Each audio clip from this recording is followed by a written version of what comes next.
Yes. Are you pushing Basically, the political problem that we have between Palestinians and the Arabs? no, what I'm doing is I'm pushing the political problem that we have with Jewish and non-Jews. Basically, what non-Jews have against us is that you can't explain what non-Jews have against us. Yeah, you can. It's anti-Semitism. There's no reason for it.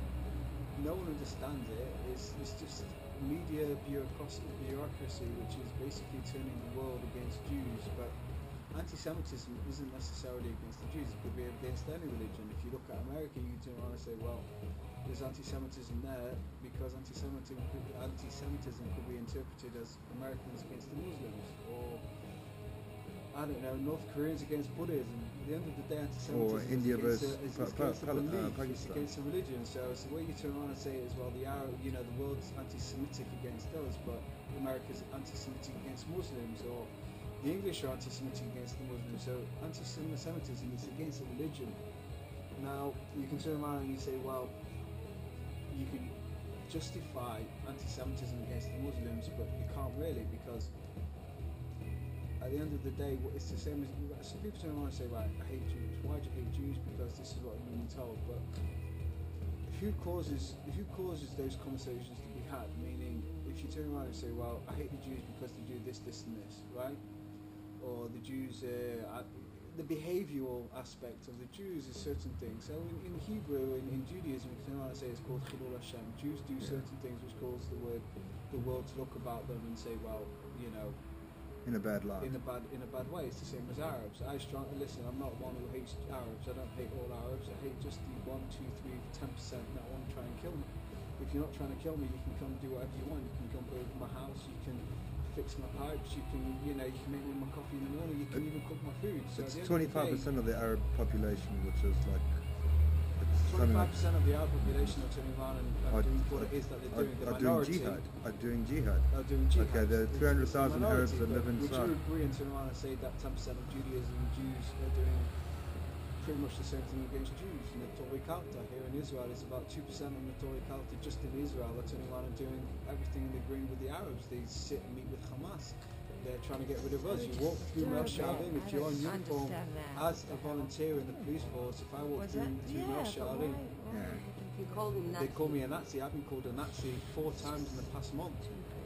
And that's just because I volunteer for the police force. So why are they in Israel? I would just be like, they don't take on any of they don't take the help, they don't take money, they don't take why do anything. they live here then? Why They live here because I was born here. Then. Go to They America. live here because they're not interested in moving. I was born here, why would I want to move? If you're, not a lot of us, we're all Olim Chadashim, we turn around and say, right, I didn't like it in England, but I live here. I was born there. Would I turn around and say I'm proud to be English? In a way, yes, but at the end of the day, I live in Israel, so I've made my choice. I've decided to live in Israel because this is where I want to live. They're not making the decision I want to live somewhere else because that's where I want to live. I'm living where I was born. I was born in Israel. It just so happens to be that Israel is occupied by the Zionists, but I don't believe in Zionism. But I'm not going to leave the place I was born because this is where I was born. This is my homeland. As far as I'm concerned, I was born in Palestine. It's the same idea. Even if I didn't like the English, but it was comfortable for me to live there as it is as to many of my nephews and nieces because it's an easy life. They won't turn around and say I'm Jewish, they turn around and say I'm British because that's who I am. I was born in England. It's not a matter of, it's a matter of choice at the end of the day, but I choose to live in Israel because in a way I'm a Zionist and I want to fight for my country. But my nephews turn around and say I'm living in England because it's comfortable, fine, no problem. These Jews, the Torah Calta, for instance, the ones that are causing all the problems, even if you turn around and say it's 2%, 5%, 10%, it doesn't matter. At the end of the day, these are a minority that live in our country because, well, you know what, I was born here. I'm not going to leave the place I was born because of my pure personal beliefs. But at the end of the day, I'm not going to make life easy for those people who strongly believe that they can keep control of me in a land which I don't personally believe is theirs. For instance, I'd take the best example I can is the Torah Calta don't believe this is the Israeli country. It's the same idea that I don't believe Judaism is the way to go because I'm not someone who believes in Judaism. I don't believe in that. Fine, I'm Jewish. I was born into that. I had the Brit. I had no choice. My parents are Jewish. My parents are religious. But at the end of the day, I don't believe in that. I don't believe in religion. No matter what religion it is, I don't believe in Judaism. But why do I live in Israel? It's a strong question which is always asked me. If you don't believe you're Jewish, why do you live in Israel? Well, at the end of the day, my personal opinion is, well, the women are hot and the sun shines all the time. The summers here are very long. It's good for my skin condition. I have eczema. So what the hell? I live here because this is good for me. It's comfortable. I like it. So what? So the fact that it's a Jewish aspect, I've got Judaism inside of me, but fine, it's nice here. I like it here. It's not because I'm Jewish. Maybe it is. People turn around and say deep down inside, you know what? Deep down inside, that's how it is. I am who I am. I'm Jewish. I like it in Israel. You know what? I like the bureaucracy shit. I like going through the heartache. I like going through the headache. No problem. But that's who I am. But these Notori culture, they live here because while I was born here, I don't have money to move anywhere else because no one else is supporting me. So I'm going to stay in my country. So what? It's not my country because I don't believe in Zionism.